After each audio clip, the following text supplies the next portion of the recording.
Joshua Nitanitapa, Keleki Wisopasha. Hello, greetings everyone, my family and tribe. Today we acknowledge the life of Yellow Rose. By her name we called her Wisopasha.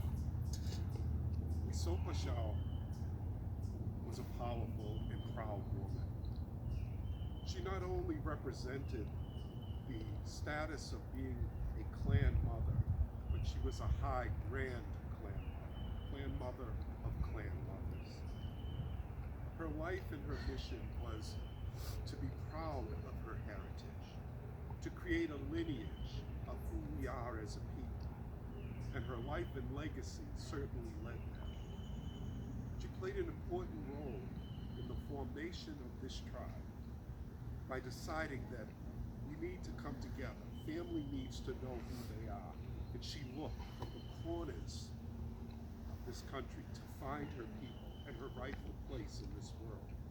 For that, Algonquin Nation, which is our old name, Kepeayayu, will forever remember Wisopasha as a strong mother to the tribe. I am only grateful that through my life and time, I was able to know her and to be in her presence. And so we do this ceremony of acknowledgement and travel. For the next 4 days, she is considered traveling Wanagi Tachanku. That means the Star Road, as she joins with her family.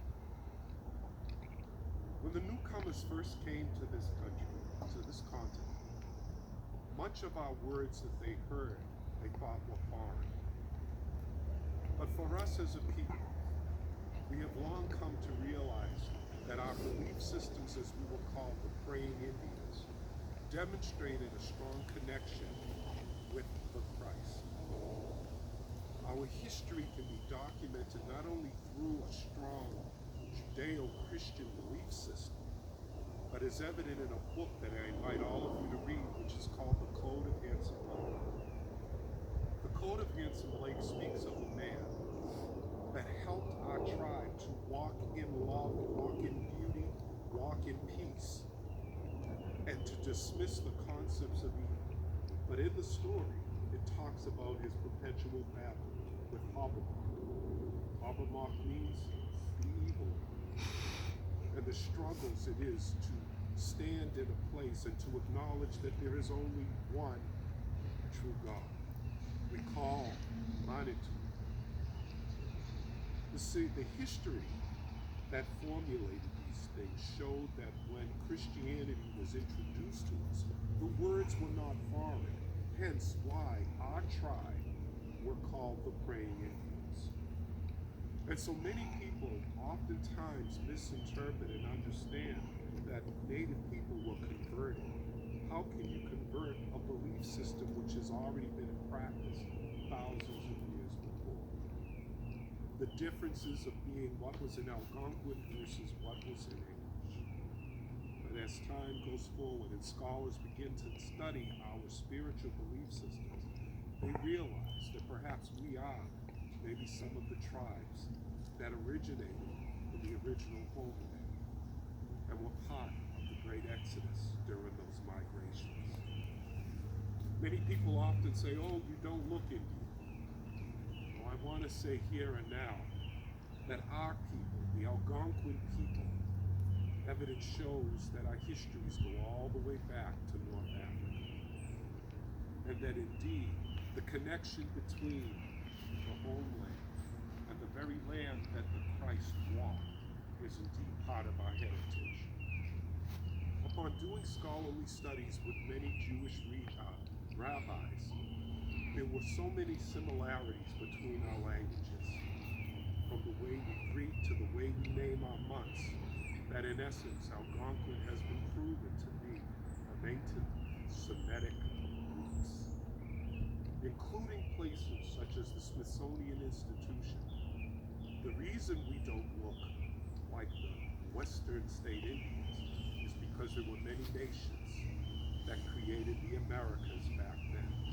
As these truths come out, we begin to find that the human story of migration is part of our lineage. And what is more important today is not only that we celebrate life, but how beautifully the cultures and the concepts come together and that they form a unity under Christ. And so in this ceremony, what you will hear is that we pay attention to the wind. We pay attention to the birds and the animals that come to acknowledge the life of these souls. And you will hear that in the song as I sing to the wind of the power of this wind. And that we ask the Spirit of Christ, the risen one, to be a part of this day. And so I start with the old words. Ate manitu, wakantanka tungasha, ilama yelo ampehu. Tungasha o maki aye. Hoi hoate, wakantanka tungasha. Le ampe tuku, wopila kichichi. Wichozani, wolakoto wo uchila wokie chichila. Wakankina, wakane jao yatiki Hawaii chanka. O tungasha, uchimalia, mitakuye oyase. Hate, wiokpeada, nawajielo, wamayonkayo. Ite, ihate aya, nawajielo, ai, ha, ielo, ai. Ate, waziada, nawajielo, wamayonkayo. Ite, ihate aya, nawajielo, ai, ha, ielo, ai. Hate, yoheo pada, nawajielo, wamayonkayo. Ite, ihate aya, nawajielo, ai, ha, ielo. Hate, itokahana, nawajielo, wamayonkayo. Ite, ihate aya, nawajielo, ai, ha, ielo. Grandfathers, to the west, to the north, to the east, and to the south, we stand here and remember the life of Risopasha. Heal our hearts, cleanse our grieving, and lift us up on eagle's wings. We ask that you hear the prayers of the family that suffer, and be reminded that your presence is ever with us, and forever remembered within our mitaka chande, our hearts. And so as we call you in, we sing over the spirit of Risopasha that resides with the ancestors. This day, let us forever remember that when we see the stars in the sky, that another loved one walks the spirit road, and that the lights we see are the tears and the love they left behind for you. Remember them, that when we see the butterflies, when we see the birds, that the love is always present.